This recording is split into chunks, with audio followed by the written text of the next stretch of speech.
Europe just made a big move to try to save its economy. On June 5th, the European Central Bank cut interest rates by 0.25%. Now that might not sound like much, but it's the 8th time that they've cut interest rates in the past year. Why? Because the European economy is struggling. For one, inflation has been low, making it difficult for businesses to see growth, while economic growth has also been super slow in Europe. And when it comes to Germany, Europe's biggest economy, it's already in a recession. So the ECB, which is Europe's central bank, they're cutting interest rates as a way to strengthen the economy before things get even worse. Now, the thing that makes this even more interesting is the United States has been very against cutting interest rates in 2025 because the Federal Reserve Bank, which is the central bank here in the United States, they don't want to cut interest rates out of worries about tariffs and inflation, even though there's a lot of concerns about the economy in the United States. And now the question everyone's wondering is, will Europe's plan work? Or is it already too late? And we're gonna dissect this in this video by going over 5 things. Number 1, why is Europe cutting interest rates right now? Number 2, how bad is the economy in Europe today? Number 3, will rate cuts actually work to stimulate the European economy? Number 4, why should you pay attention to this even if you're not in Europe? Why do you want to understand this? And number 5, what might be coming next? I highly recommend you stick with me through the end of the video because every part of this video is going to build on top of one another. So let's start with number 1. Why is Europe cutting interest rates today? Interest rates are the cost of borrowing money. So when the European Central Bank cuts interest rate, they want to make borrowing cheaper so more people have money to spend because that more spending will stimulate the economy. And the reason why the European Union is cutting interest rates is because the economy is struggling. Germany is the largest economy in Europe and they're in a recession. At the same time, the inflation rate has been falling in the EU, which might sound like a good thing, but the reason why the inflation rate has been falling is because consumer spending has been falling. People don't have the money to keep spending, which is forcing businesses to cut their prices and shrink their profits, and that's all contributing to slower economic growth across the EU, which is hurting the entire economy. But here's the tricky part. The ECB has cut interest rate 8 times to kickstart the economy, but they're hoping that these lower interest rates don't make the inflation problem worse. But right now, they're much more worried about the economy than they are about inflation. Now that we laid the foundation of why the ECB is cutting interest rates, let's dig a little bit deeper into understanding what's really going on in the European economy right now. And yes, we've been covering all of this in Market Briefs. Again, Market Briefs is my free financial newsletter for investors, where every day my team is breaking down what's happening in the economy, housing, stocks, crypto, and global markets into a fun, witty, and easy to read newsletter. We have hundreds of thousands of investors that are reading Market Briefs every morning, and when you sign up for Market Briefs, you're also going to get my investing masterclass as a complimentary bonus, where I'll walk you through how you can get started as an investor and find hidden investment opportunities before everybody else. So if you want to get Market Briefs plus my investing masterclass all for free, all you have to do is click the link down in the description below. Now, when we're analyzing the European economy, it's a little bit tricky because there's a lot of countries that make up the EU, but let's take a look at some of the larger ones.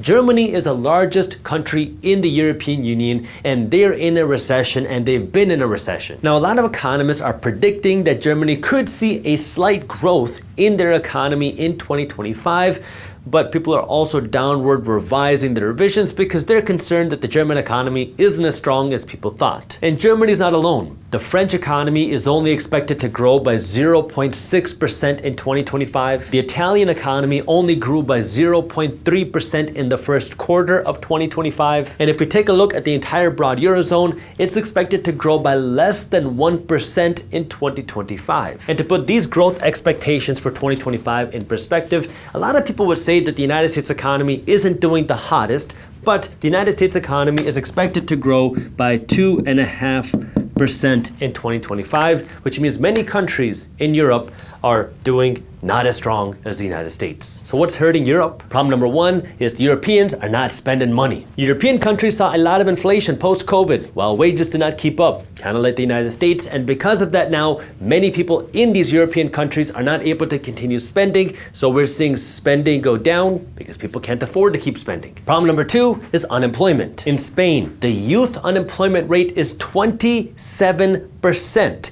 while in Italy, it's above 19%. And these unemployment problems are not isolated. Even if you take a look at France's unemployment rate, or you look at Sweden's unemployment rate, you're seeing high unemployment across the European Union. And so you're seeing this problem of European businesses not able to make money and grow because people aren't spending money because of all the inflation that we've saw. And at the same time, because businesses aren't making money, they can't keep hiring people, which is making unemployment higher. And this brings us to part number 3. Will the interest rate cuts that we're seeing happen help fix the European economy? When the ECB cuts interest rates, they have 3 main goals that they want to see happen. Goal number 1 is they want to make borrowing money cheaper. And this is borrowing money for consumers so people can spend more money, but also for businesses. Because if you're a business and you can borrow money cheaper, hopefully you can take this cheaper debt and invest it into your business to grow, hire more people to boost the economy. Number 2 is to boost spending in the European countries, because now if you're a consumer and you can get a mortgage for cheaper, you can get a car loan cheaper, maybe you'll be more likely to go out and spend more money because of cheaper debt to stimulate the economy, to help these businesses with more sales, to boost the economy. And then the third goal is to boost markets, because just like everything else, if investors can borrow money cheaper, they can dump more money into the markets to help inflate the markets. And if markets go up, then people will feel more comfortable to spend money because they'll be wealthier, at least on paper. But there are a few concerns that investors have. Concern number 1 is Europe, just like the United States, has more debt than ever before. The governments have a lot of debt and consumers have a lot of debt, so this could fuel a bigger debt problem. Number 2 is a lot of Europeans just aren't confident in the European economies because they've been hurt by inflation, they've been hurt by slow economic growth, so they're not spending as much money. Number 3 are the geopolitical issues, because the European countries are much more affected by conflict in the Middle East and by conflict between Russia and Ukraine because of the sheer proximity to it, and that can impact energy prices for Europe. And number 4 is trade, because it's been a lot of discussions of tariffs and changes in trade deals, which can impact the European economies if they're selling less stuff to the United States. Now, to answer the question, will it work? Only time will tell, but so far the European stock market has been liking it, because the European stock market has been up around 7% year to date, and we can compare that to the S&P 500 in the United States, which has been up less than that year to date. Now, I get it, the economy is different than the stock market, but investors in Europe seem to be liking the interest rate cuts, which might be one of the reasons why President Trump keeps advocating for lower interest rates in the United States. But now that you really understand what's going on with these European countries and the markets, let's talk about why this matters for you as somebody who's maybe in the United States, who's not European. The European Union is the world's 2nd largest economy behind the United States. That means when the European economy slows down, the global economy feels the pain. What do I mean? Well, in 2024, the United States sold over $300 billion worth of stuff to the European Union, and China sold over $500 billion worth of stuff to the European Union in 2024. That means if the European countries are struggling, they will have less buying power to buy things from countries like the United States, which could hurt businesses in the United States that are providing products to Europe. But that's not all. Let's talk dollars. or should I say euros, because the euro is the second most traded currency in the world. According to Reuters, the euro has surged more than 10% against the dollar over the last year. Now, when we talk about stronger or weaker currencies, it can get very complex because there's pros and cons to having a strong currency and a weak currency. But a stronger euro means they can import more stuff, meaning buy more things from the United States, but it makes it more difficult for the countries and companies in Europe to sell their stuff to foreign countries. And then we have, of course, trade deals. At the time we were recording this video, there's still a lot of uncertainty on what the tariffs are going to look like on goods from the EU into the United States. And the reason why this matters is because the EU, countries in Europe, make a lot of money selling stuff into the United States.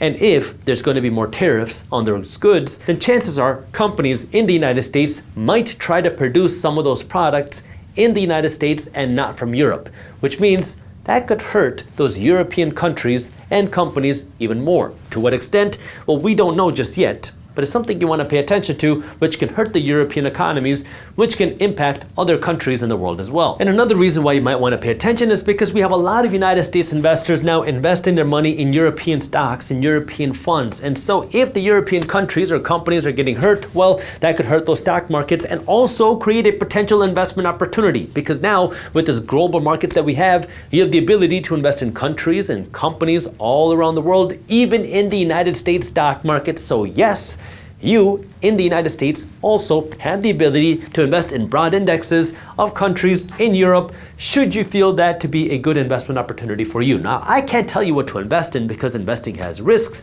You're never guaranteed to make money when you invest. In fact, you will lose money at some point. So make sure you always do your own due diligence and never blindly trust a random guy on YouTube. So here's what we know right now. The ECB is cutting interest rates because the economy in Europe is slowing, because consumer demand is slow, because unemployment is high.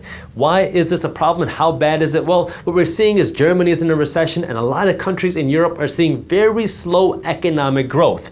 And will rate cuts work? Well, the goal with the rate cuts is to stimulate borrowing for businesses, is to stimulate spending for people, and is to stimulate the stock market. And we've been seeing the stock market in Europe start to grow with rate cuts falling, but we'll see what happens with the rest of the countries and economies as time goes on. And the reason why you want to pay attention is because Europe can impact many other countries around the world, and because they can create investment opportunities for you and also impact your investments here should companies that you invest in be doing business with Europe.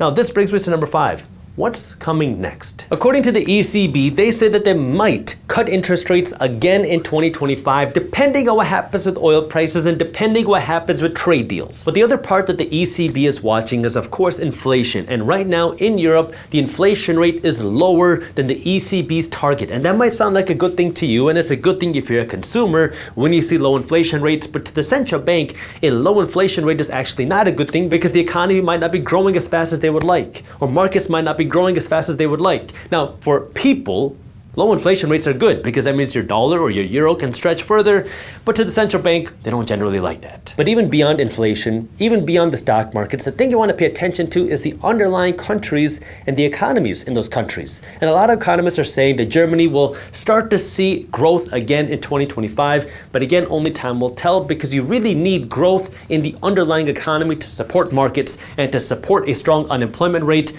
That way, people have the ability to continue spending because I don't care what part of the world that you're in, economies run on spending. When people have the ability to spend because they have a good job, they have the income, they have the ability to pay for their rent or their mortgage, they have the ability to buy a car, they have the ability to buy groceries, that can then boost the economy because people are spending money. And right now, the biggest problem that they're seeing is people are struggling spending money because they're not making enough money or people are unemployed. So now hopefully you have a better understanding of what's going on in Europe. Again, this is a moving picture. We'll see what happens. When it happens, I'll be keeping you posted here on my channel. And if you want real-time updates, again, you can join Market Braves to get our daily report and get the Investing Masterclass for free. But this is where, again, all of this can create opportunity when you understand what's happening and can dissect it to see how this can fit within your investment strategy. If you make $80,000 a year from your job, you need to make $80,000 a year from your investment income to be able to quit your job and live your life without changing anything you're doing. With your job, you have to go into work every single day to keep getting paid. With your investments, once you put your money to work, it'll keep paying.